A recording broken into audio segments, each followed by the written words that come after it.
আজ আমি আপনাদের সঙ্গে শেয়ার করব আমরা চিরন্তন যেভাবে তালের শাঁস বা পাল্প বার করি, আমাদের আম্মু, দাদিমা, নানিমাদের পদ্ধতি অবলম্বন করে তাল চাঁচা বা রসটা বার করে নেব। এই পদ্ধতিতে তালের রসটা অনেকটা ঘন থাকে এবং অনেক বেশি বার হয়।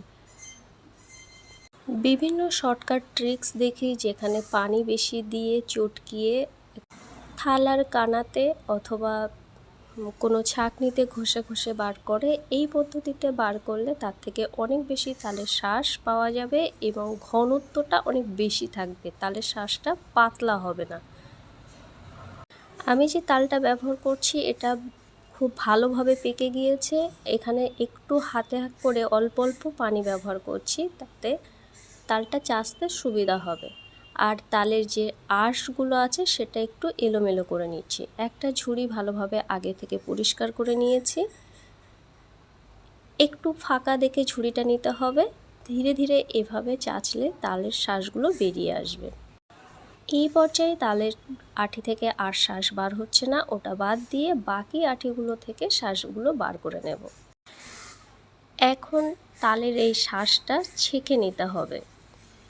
যে পাত্রে তালের শাঁসটা জাল করব সেই পাত্রের উপরে একটা ছেঁকনি দিয়ে এভাবে অল্প অল্প করে তালের শাঁসটা নিয়ে ভালোভাবে ছেঁকে নেব। আপনারা চাইলে নাইলনের নেট ব্যবহার করতে পারেন। এভাবে তালের শাঁস থেকে ছিবড়েটা আলাদা করে নেব।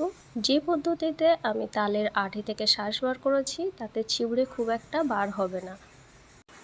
এখন হাতটা ভালোভাবে ধুয়ে নিতে হবে। হাতের মধ্যে যে ভুসিগুলো লেগে আছে সেটা পরিষ্কার করে নিয়ে পিছন দিকটা এভাবে শাঁসগুলো নিয়ে নেব। তালের শাঁসটা রেডি হয়ে গেলে ঝুড়িটার সঙ্গে সঙ্গেই আমি পরিষ্কার করে নেব। এটা শুকিয়ে গেলে সহজে উঠবে না।